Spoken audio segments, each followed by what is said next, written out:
me chillin' and you will hear about the eliminating of the negative and an accent on a positive. Gather round me children if you're willing, and sit tight while I start reviewing the attitude of doing right. Ladies and gentlemen, welcome to the podcast, The Joyful Frugalista, and now here's your host, Serina Bird and friends. Hello Frugalistas and welcome. Today I have a very special guest. Her name is Janie Allen and she runs Styledge by Janie, which is a personal stylist and image consultancy company. She's also one of the women who have their stories featured in the Amazon #1 best-selling book, Mumpreneur on Fire, Australian edition. Janie has many things to share, but I've asked her on here in particular because she has some really strong views about how you can look absolutely fabulous without having to spend a lot of money. And that's something that this frugalista really enjoys and likes to celebrate. Welcome, Janie. Thank you for having me, Serina. I'm excited to be here. Thank you for coming on. Let's start by asking, what do you actually do? So what does a personal stylist and image consultant do? Great question, Serina. Well, an image consultant is all about taking a woman's body shape, colouring and personality and really discovering what colours suit her, what her body shape is, who she is so she can dress accordingly. It's about dressing the woman holistically, not about just putting fashion on a woman because that particular fashion garment is in at the time. But that's actually quite important because when you think about it, fashion magazines have, I can see you rolling your eyes and going, oh no.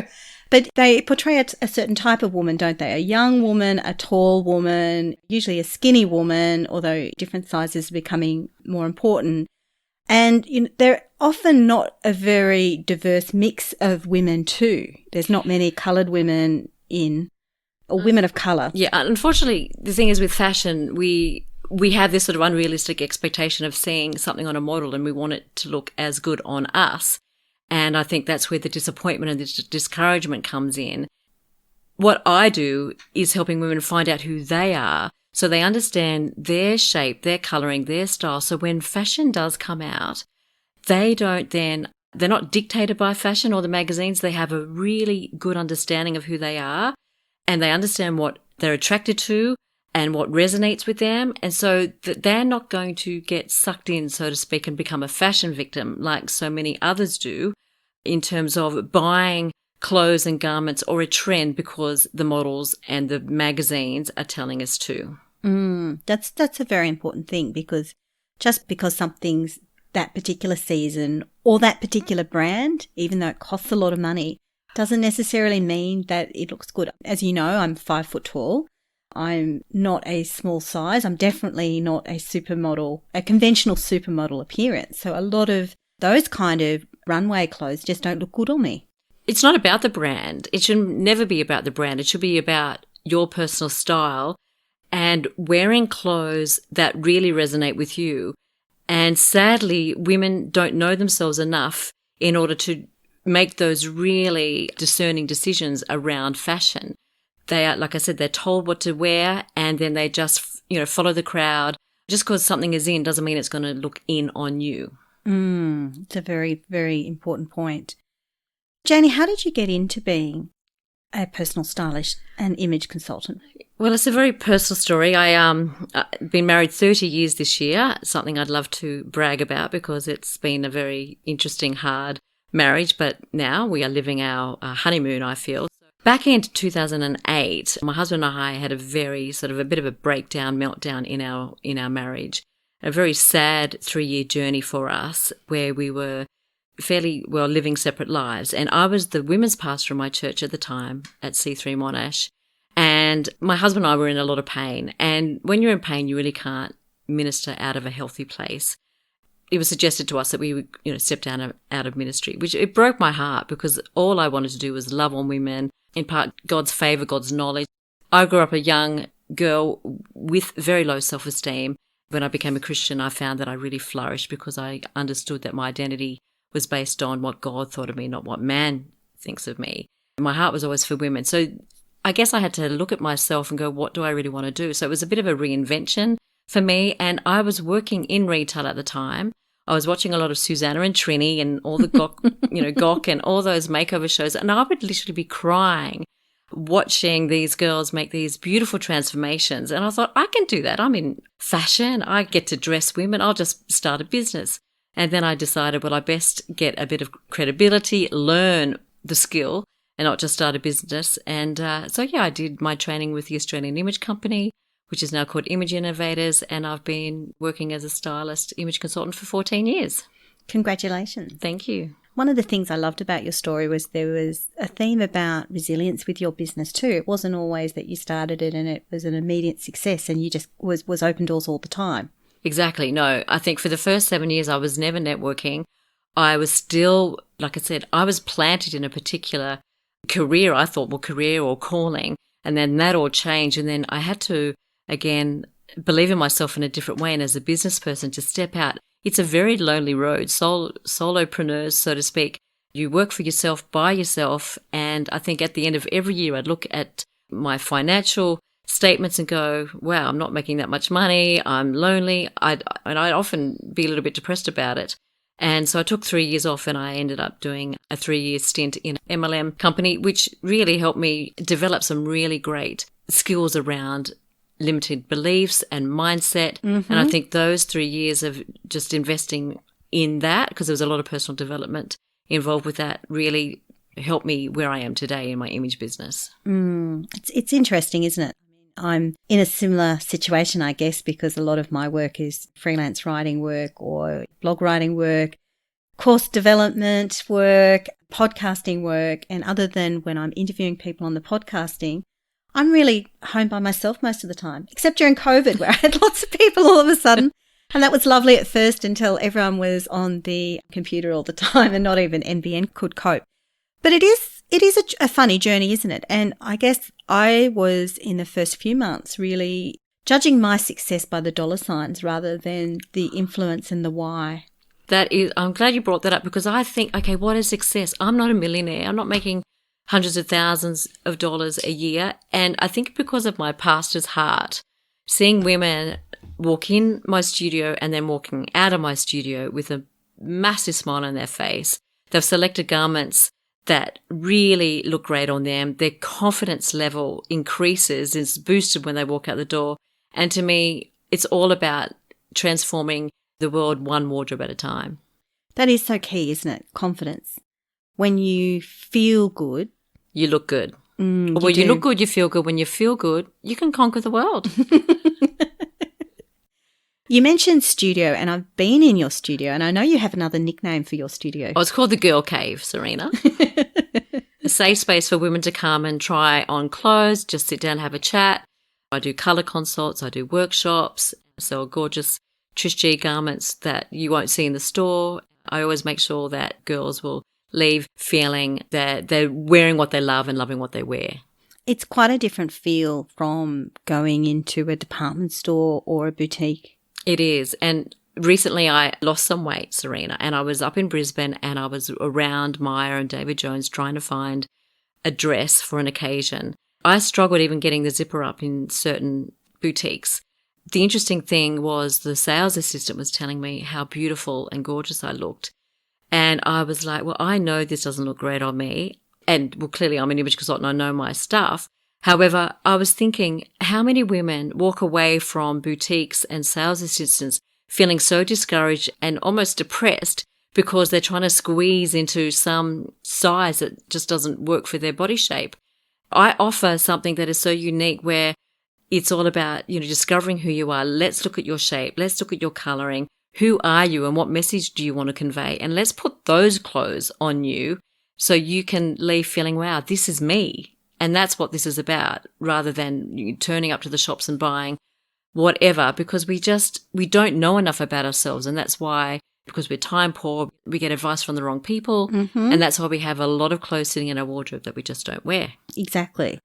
And you touched on a really important thing, which I want to build on, and that's dress sizes. And you know where I'm going with this because I'd put something out on my private Facebook recently.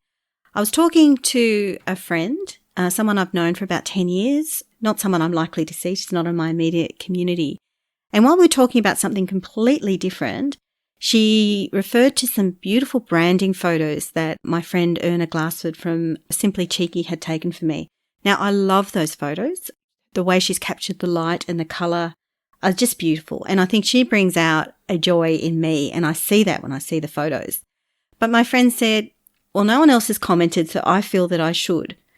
I think you should aim for a few dress sizes smaller. Now, wow. I know, and it was completely out of context. We weren't even talking about the photos. She just brought them up.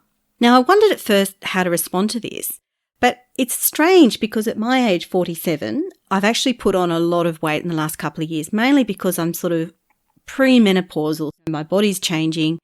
I'm in a new relationship with a guy who eats more, and I'm still adjusting to that. Neil, it's not your fault, by the way. I take responsibility for what I blame eat. the guys. It's just adjusting to that difference. And then plus I had a tremendous amount of work stress in recent years. So there have been quite a lot of things that had happened. But I'm actually a lot happier in my skin than I'd ever been. And about 5, nearly 6 weeks ago, I decided to embark on a wellness change. And so I'm actually walking and jogging every second day, and I'm doing it very slowly, and I'm doing it really actually more for the mental benefits. I'm finding I love being out in the sunshine. But I really enjoy being able to go back to my friend and saying, you know what, I've just come back from a jog this evening and I feel pretty good about myself. Thank you very much. Makes me sad when women sort of fat shame like that. I am all about dressing the body you're currently in. I'm all about loving the skin you're in. I'm all about embracing your shape. We all have a shape, and it's okay to be curvy, because I think we often equate skinny to being happy and healthy. However, it is not. You can be still quite slim and be unhealthy. It's all about really loving who you are from the inside out. As long as you're healthy, Serina, go for it. You're going on your jogs and you're walking. You can dress any body shape once you actually know what silhouettes work for that shape. And there are rules of line and design that can help you look longer, taller and slimmer. There's nothing wrong with that, because that's what they're there for. They are to help you appear. Why not accentuate the great and mitigate the not so great? That's what my job is for women. Yeah, exactly. And I think every woman is different. Some women who are taller want to look shorter. Always. Some women want to look like they've got more assets. Some want to look a bit flatter. Look, I say agony is wanting what someone has that you don't. It's like comparing yourself. I always say God wanted one of you. He didn't have one of you, so he made one of you. So we are all unique. We have different height, weight, size, shape, colour, all of that. And it's just enjoying who we are. Yeah, it's very empowering for me at the moment. I spent, I guess, so many years worrying I wasn't good enough because I wasn't the right weight. And this is the first time actually in recent weeks, now that I've started with this walking, jogging and also doing my Tai Chi more regularly, that it's actually coming from a place of love. And it is really quite transformative. I think people can see that too, because I'm happy, and you see that more than, I mean, no one knows what dress size I'm wearing. You're the joyful frugalista, so you have to be joyful. And I think, look at Nigella. She's a beautiful woman. She's a chef. She's a gorgeous hourglass shape. Yeah. It's all good. She is someone who enjoys life. And you're the same, Serina. So you're curvy, you're beautiful, and you're joyful. And I think that shows. So, yeah, you're on track, girl. Well, thank you very much. I want to talk about the cost of fashion, which is, as you know, being a frugalista is something that's very close to my heart. In my book, I talk about how in 2014, I spent a whole year not buying things. And that came about because when I did our move from Taiwan back to Australia, I was shocked at how many clothes I had. I really had way too much. And we were in a large apartment, so they sort of bred in there. I'm not really sure how that happened. They do. They do breed. The bigger the house, the bigger the wardrobe, the more they breed. Yeah, I was really amazed at how much I had, and how really when you have a smaller wardrobe of things to work with, you can sort of make it work for you. Absolutely. I am an outfit repeater, Serina. I am. And I think it's about finding those hero pieces. So you talk about style on a budget. If you buy certain quality pieces that will last you, then mixing and matching with not so high fashion or high street, you can put together some really great outfits. And especially now where we really don't need to dress up as much as we used to. I find I'm in the same sort of clothes, and the easiest way to sort of create a different look is just change your scarf for your accessories, and no one's none the wiser. And yet then a lot of women who feel like they need to buy something all the time is because their concern is, oh, but I wore this last week, or I'm wearing the same outfit a couple of times a day. And I say to them, no one's really that interested in your outfit. They might see it, observe what you're wearing, but they're not going to criticize because you're wearing something a couple of times a week. It's just cost effective to buy those beautiful pieces that will last, that you absolutely love. Because again, wearing what you love and loving what you wear helps with your confidence as well. Yeah, I agree. And I think people are more likely to notice if you look good in an outfit than whether you've worn that again. Yeah, I think looking good is, for me, it's all about feeling good. And like we said before, when you feel great, when you look great, you feel great, and you feel great, you can conquer the world. But it's all about confidence. And I think turning up, dressed up, feeling great, you will behave differently, and the people around you will behave differently towards you. So it's just an interesting thing when you make that effort. And it doesn't have to be, like I said, it doesn't have to be designer, everything. It's all about clothes that really fit you well. The finish is good. It's complementary and enhancing to your shape, colouring and personality. Maybe I might ask you to describe what you're wearing, because I know we're not on video today, and so I didn't invite you here to be on video, but you are looking gorgeous today like you always are. So maybe Thank you. Describe what you're wearing today. Well, I'm in my jeans, so I love, my go-to is jeans. I'm wearing chocolate knee-high boots, and I'm wearing a navy top. So what I'm doing is inside dressing. I'm running a colour on the inside of my body, and then on the outside I'm wearing like a mustardy buttercup chunky knit cardigan that I bought from TK Maxx for $20. And I'm wearing a gorgeous leopard scarf, chocolate and black, which I love leopard. I am an animal print lover. Yeah, I feel fabulous. I feel funky, and I feel like my look is fun. It is fun, and I really like how you've got those colour schemes that are running through. There's nothing that stands out and goes that it doesn't fit. It's all within that, and it matches the colour of your hair that you've just had done. It's all there. Well, that's the power of colour. So when you actually get your colours done or coded, analysed, and they remember the Colour Me Beautiful days, and people say winter, summer, spring, autumn. People might poo-hoo that now. But the thing is, when you know your colouring, when you go shopping, you all of a sudden have this sort of like radar that you're drawn to the colours that actually suit your complexion. And what happens is you create this beautiful, harmonious wardrobe with all the colours working really well together, which helps dressing. It takes the stress out of getting dressed. What I tend to do is notice when people compliment what I wear for a particular colour. Now, my favourite colour is purple. I really like lilac. That's in terms of what my favourite colour is. But I don't tend to get compliments when I wear my favourite colour. I tend to get compliments when I wear blue. Okay. But because you've got brown eyes, like a tobacco-y brown eye, wearing maybe a deeper, richer purple than like a light lilac, because, again, contrast really is important. There's high, medium and low. So if you're wearing a low contrast, like a very like skin colour against skin colour, you might get a little bit lost in it. But if you wear something a little bit vibrant that has a bit more of a contrast, and contrast medium is all about telling the difference between light and dark, all of a sudden it's going to sort of enhance your complexion and your eyes. So a nice rich purple is a good, like what we call intensifies your brown colour eyes. So it brings your eyes out, interesting enough. That's what happens when you get your colours done. An interesting insight. We were talking before about COVID, and obviously a big feature about COVID is how much of our communication went online. There's been so many memes and comedy sketches about the Zoom meetings. Dressing from the waist up. Making sure you don't stand up if you're not wearing anything from the waist down, I guess. But moving on, what are some tips to look good if you're in a Zoom meeting or an online meeting? Again, just like grooming is really important. It's like, is your hair done? Is your makeup done? Are you wearing good colours? Again, that medium contrast is really important instead of low contrast. Otherwise, you'll blend into your wallpaper or your cream background. For girls, a nice fresh lippy is good. It's just that bit looking presentable because, again, you're there representing you, your brand, who you are, and you can't accidentally not have a brand. We become a brand. And if you don't have one, well, then you'll accidentally make one. So it's important that you understand who you are so you dress accordingly. And it's tempting, like during those lockdown months, there's no imperative to get up and get the kids to school by 9, so sort of day morphs into night. And I know, leaving your Ugg boots on all day and having your shower at 4 o'clock. It's like, oh, that's right, I've got a Zoom call, I've got to do my hair. I know, for me, people say, oh, Jane, you always look good. And I'm like, yeah, I have to. I'm an image consultant. So every Zoom, I'm dressed up because I am my brand and I have to appear. It's like going to a dentist. People have an assumed image.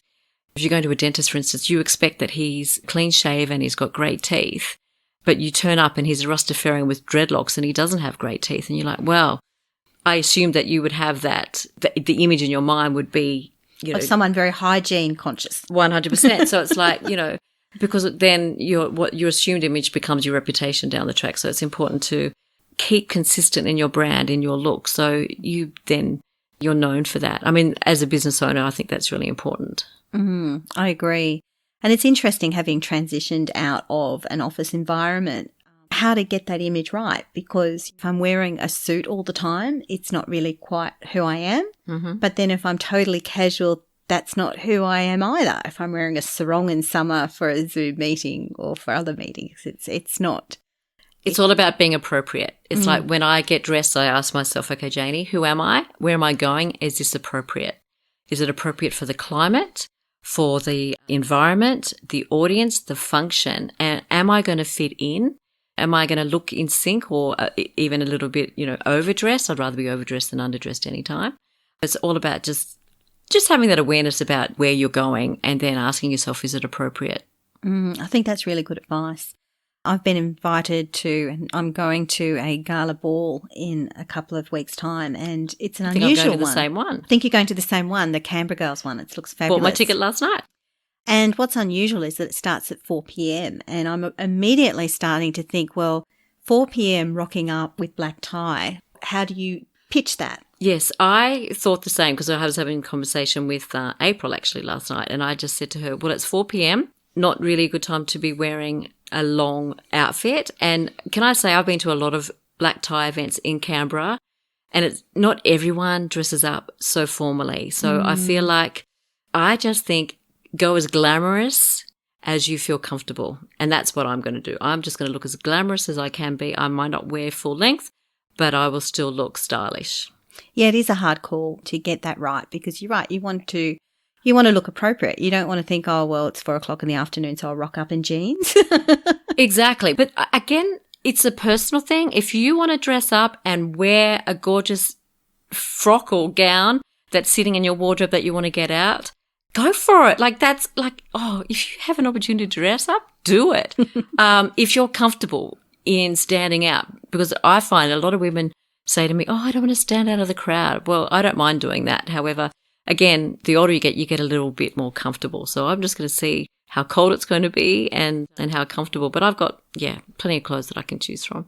I'm not going to buy anything new, let me say that.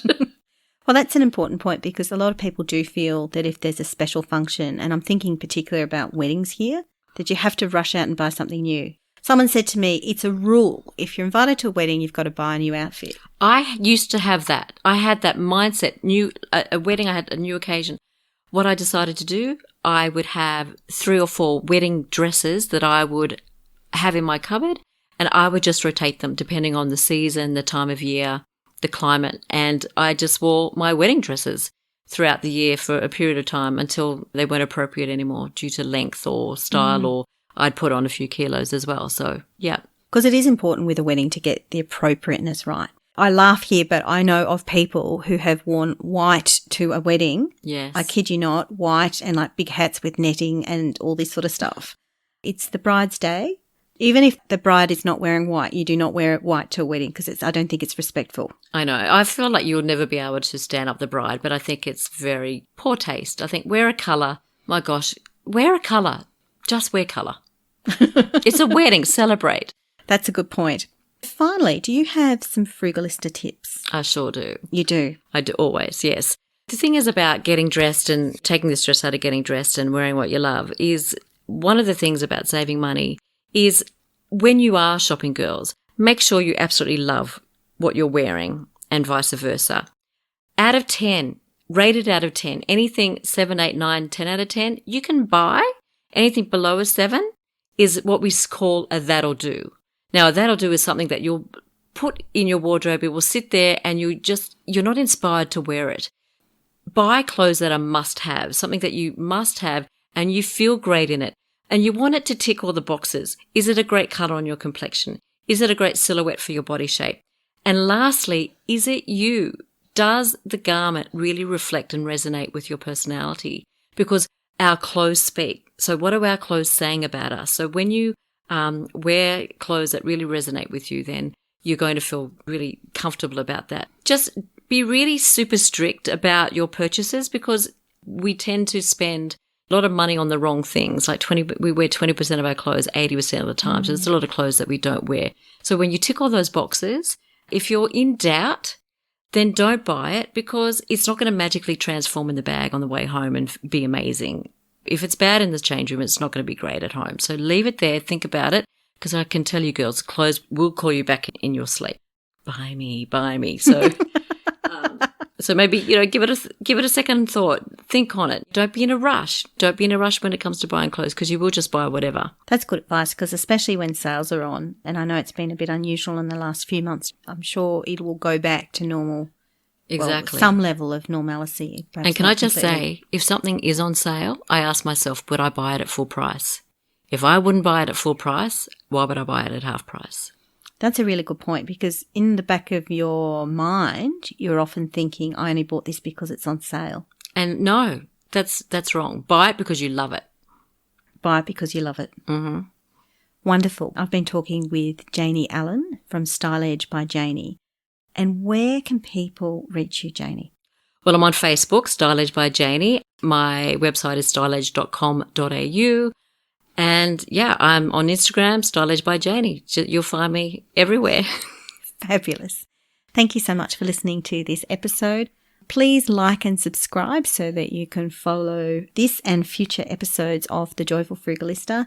And please join the Joyful Frugalista Facebook group to participate in conversations about frugal fashion and other topics.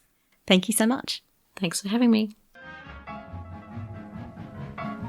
Oh, listen to me, chillin' Anna. You will hear about the lemonade. You've been listening to The Joyful Frugalista with Serina Bird. She actually likes everybody. And of course, sound has been by Neil Hadley. And myself, I'm Joseph McGrail Baitup. You gotta accentuate the positive, eliminate the negative, latch on to the affirmative, don't mess with Mr. In Between.